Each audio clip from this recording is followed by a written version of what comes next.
Welcome to KREM 2 News at Noon. I'm Laura Papetti, and we begin with weather because everybody, of course, is talking about it. We've had severe heat, we've had winds, we've had storms, and now it seems fairly mild. Thomas Patrick is joining us now with a look at what we can expect. Yeah, hey there, Laura. Just an overall calm day. It doesn't appear that there's going to be anything anywhere like what we had yesterday, where obviously some areas got flood advisories and as much as an inch of rain, where others, like here in our South Hill studios, we didn't even get a single drop of rain at all yesterday. But we kind of expected that. It was scattered in the first place, and it panned out exactly as we expected. Now today there is a little bit of cloud cover that's drifting through northern Washington. No more than maybe a light shower or a sprinkle. We'll just flirt with those areas. And as I just kind of look at the skies above my head, just a few wispy clouds, a bit on the hazy side, I will say that for today, but it looks like it's going to be overall calm. Now tomorrow morning looks like one more chance of some rainfall with this slow moving and fairly weak cold front that's going to move through. And because it's not anything strong, we're not expecting anything severe or significant.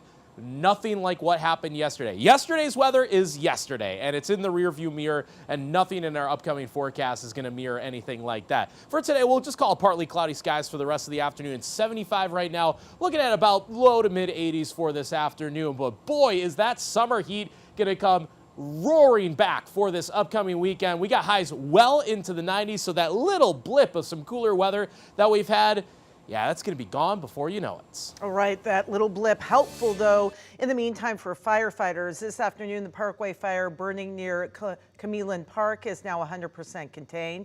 However, that doesn't mean the fire is out, but crews have stopped the spread of it as of now. It started last Friday and has burned about 80 acres. Now, Post Falls police are starting a criminal case after investigators found a small campfire that started that wildfire.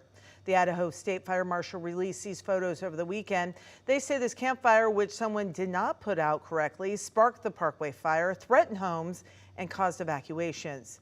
Campfires like these are not allowed in the community forests, and Post Falls police are treating this right now as an arson investigation. If they do find the person responsible for the campfire, they could have to pay for firefighting costs. The Department of Lands has a statutory obligation to pursue cost recovery on every single negligently started fire. So we are grateful to have Post Falls Police Department taking the lead with the criminal investigation on this.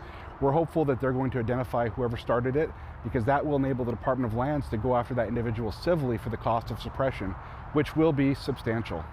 Talking about substantial costs, we're talking about exceeding maybe $1 million for that firefighting effort. A lot of aircraft was brought in, and right now more than a dozen firefighters are still on scene. Right now, Maitland Park is closed indefinitely. If you have any information about the unattended campfire, you have to contact Post Falls Police, and we put that number at the bottom of your screen. Taking a look at Northwest News this afternoon, WSDOT has started excavating the former homeless encampment along I-90. WSDOT is working with a contractor to excavate the top 6 to 12 inches of soil before testing and removing that soil if it's deemed necessary. Once that is done, WSDOT will decide if anything else needs to be done before reseeding it coming up in the fall.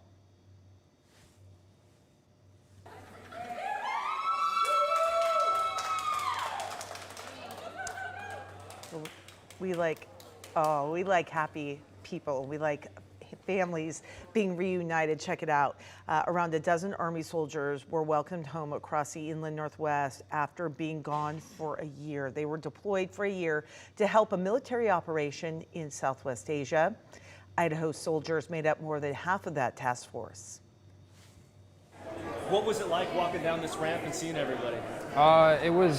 It was great. It was an experience that I was anticipating for an entire year. And when I actually came down and saw my family, it was everything I imagined it. Having him home, it's like that relief that I didn't know I needed.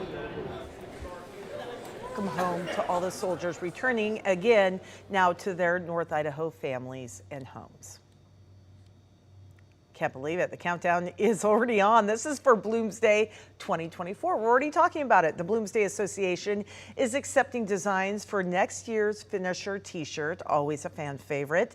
You have to mail or deliver any designs to the Bloomsday office by September 22nd. And the address, by the way, is at the bottom of your screen.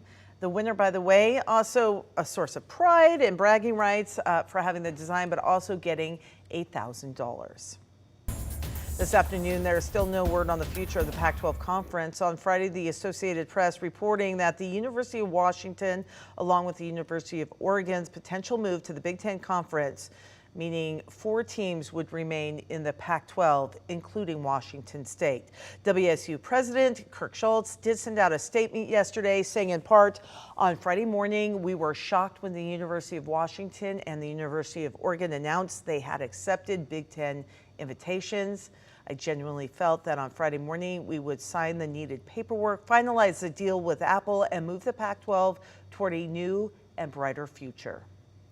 Schultz went on to say, quote, because these conversations are often confidential, we are not able to provide updates on whom we are talking to and when. At this point, we are pursuing every possible opportunity to ensure we have multiple options moving forward.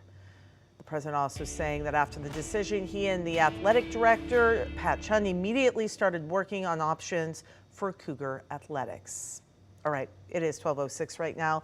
The decision by the University of Washington to leave the Pac-12 will have impacts that go well beyond just one university. So our Verified team has received a lot of questions about what the move means for Washington State, the Apple Cup, and even taxpayers.